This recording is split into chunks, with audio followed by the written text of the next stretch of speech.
नमस्कार, तिसरा डोळा न्यूज मध्ये आपलं स्वागत। मी सतीश चव्हाण। पाहूया आजच्या काही ठळक घडामोडी।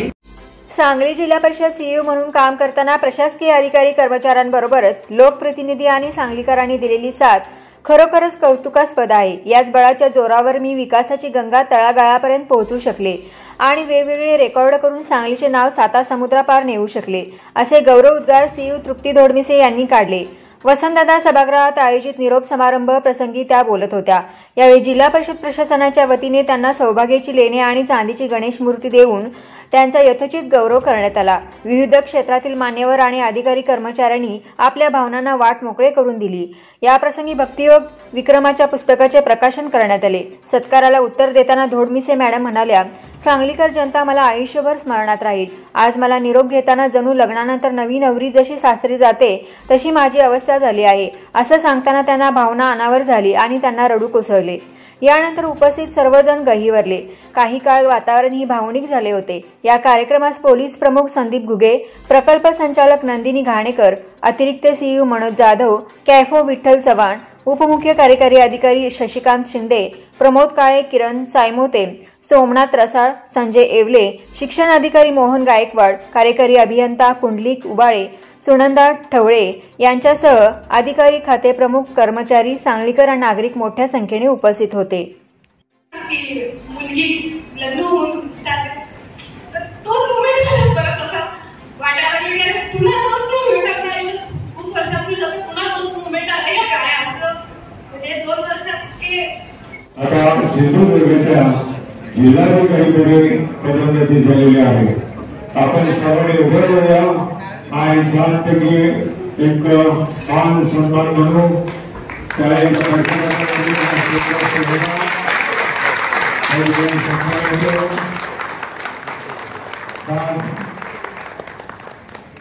मुख्य कार्यकारी अधिकारी दिला जातो आणि सुंदर असा वस्त्र अलंकार सौभाग्य माध्यमातून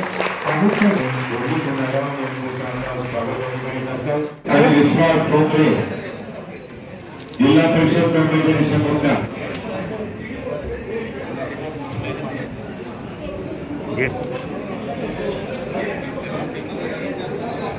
वाईट मध्ये काय येईल तेवढं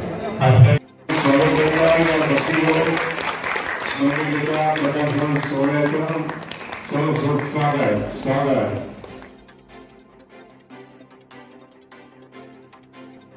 खूपच छान, म्हणजे स्पोर्ट्स, कल्चरल रॅलीज, प्रदर्शन काय काय म्हणजे आपण केल्या गोष्टी त्या कदाचित आपल्या पूर्ण अकाउंट मध्ये आल्या पण नाही। संघटनांबरोबरच्या बैठका, कुठले आंदोलन, मोर्चे, उपोषण आहेत तर काय म्हणजे एकदम पेटलेले विषय असतात जिल्हा परिषदामध्ये, त्यामुळे ते अनुभव बरंच काय काय। आता वेळ कमी पडेल, परंतु एक आहे की मला जे काही दिलं त्याची मी आयुष्यभर ऋणी राहील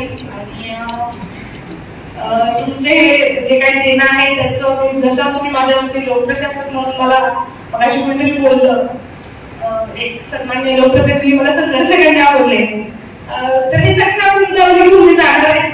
नवीन जिल्ह्यातली तितक्या समितीने काम करेल तशा पद्धतीचे किंवा नवीन प्रकारचं प्रेम कदाचित तिथे मिळेल आणि तुमची माझी कदाचित तिथपर्यंतच होती असेल तर कदाचित आपण परतही भेटू, देवाचं मत असेल तर कदाचित आपण पुन्हा भेटू।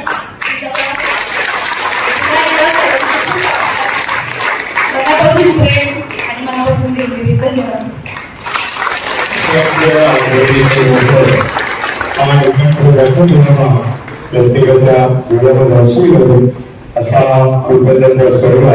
आणि संबंध सोहळा या पडलेला आहे। त्या कार्यक्रमाच्या आभारी होती आभार व्यक्त करावे। पण प्रशासक म्हणून काम करत असताना बरेच चॅलेंजेस पण असतात, बरेच मोठे आर्थिक वित्तीय निर्णय पण घ्यायचे असतात। ते सर्व आपण अतिशय चांगल्या पद्धतीने घेतले आणि मला आठवतं की मागच्या वर्षीची पूर परिस्थिती ही थोडीशी जास्त टफ होती, कारण की सतत कोसळत राहणारा पाऊस आणि 8 ते 10 दिवस ही पुराची पातळी इशारा पातळीच्या वरतीच होती। पण चांगलं नियोजन असल्यामुळे आणि आपलं चांगलं समन्वय असल्यामुळे जिल्ह्यामध्ये कुठेही कोणताही अनुचित प्रकार घडला नाही, दुर्घटना घडली नाही. त्याचबरोबर मागच्या वर्षीचे दोन्ही इलेक्शन, विधानसभा आहे आणि लोकसभा, या दोन्ही इलेक्शन मध्ये आपल्याला चांगलं काम करता आलं. त्यावेळेला निश्चितच जिल्हाधिकारी डॉक्टर राजा दयानिधी यांचं पण मार्गदर्शन होतं. त्यांची पण एक चांगली छबी आपण कामामधून पाहिली आहे सगळ्यांनी. तर मला वाटतं की इथूनही आपण गेल्यानंतर सिंधूर अगदी आपण घाटावर आहोत, सिंधूर घाटाच्या खाली आहे, पण फार काही दूर नाहीये. निश्चितच परत प्रशासनामध्ये आपण सोबत एकत्र काम करू. यूट्यूबवर सर्च करा तिसरा डोळा. तिसरा डोळा चॅनलला सबस्क्राईब करा.